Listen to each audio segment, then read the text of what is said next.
Hey, good morning once again. We are in an 8-day journey where we're looking at the life of Abram, which his name eventually becomes changed to Abraham by God.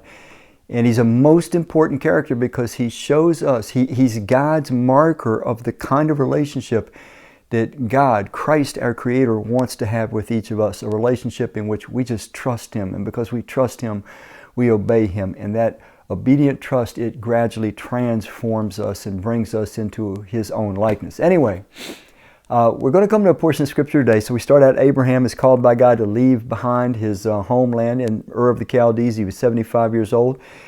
Chapter 13, he takes Lot with him, and they have a dispute about their herdsmen just can't get enough ground for their cattle. So Abram just gives to Lot, his nephew, whatever he wants, and he chooses Sodom and Gomorrah.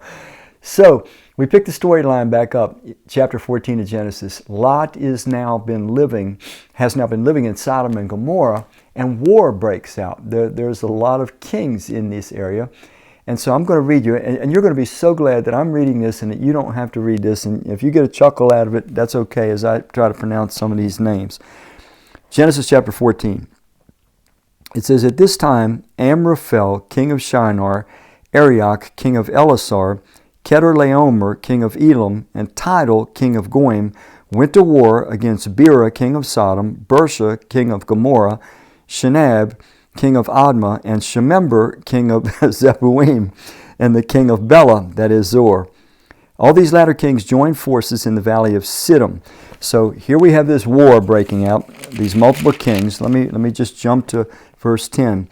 "Now the valley of Siddim was full of tar pits, and when the kings of Sodom and Gomorrah fled, some of the men fell into them, and the rest fled to the hills. The 4 kings seized all the goods of Sodom and Gomorrah, and all their food, and they went away. They also carried off Abram's nephew Lot in his possessions, since he was living in Sodom. One who had escaped came and reported this to Abram the Hebrew. Now Abram was living near the great trees of Mamre, the Amorite, a brother of Eshcol and Aner, all of whom were allied with Abram. When Abram heard that his relative had been taken captive, he called out 318 trained men born in his household, and he went in pursuit as far as Dan." And I'll just kind of stop right there. So here we have Lot. Now remember, Lot looks up and he thinks he's choosing the best ground. And he picks the notoriously evil Sodom and Gomorrah, but it was a well-watered area and so forth. And almost immediately he gets caught in this war, and all his possessions are taken. He is a captive. But what does Abraham do? And when Abraham hears this, Abraham once again risks everything. These are serious militaries. He takes 318 men, and evidently his own conglomerate had grown significantly. He takes 318 men, and he rushes into battle to try to save his nephew. And you read on, he does. He saves Lot. He brings back his possessions and so on.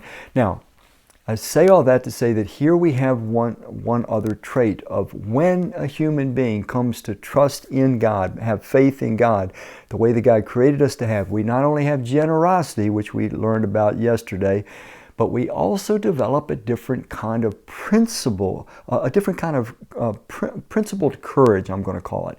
It's not that we're necessarily courageous ourselves. It's not that we're some kind of daredevils. It's just that sometimes when we know something is right, because we trust in God and we lean on Him, we just do what needs to be done. We may not feel ready for it. We may not want to do it, but we just do the right thing, the courageous thing. We do what we can to try to rescue the other person, even when they may not deserve to be rescued, as was the case of Lot.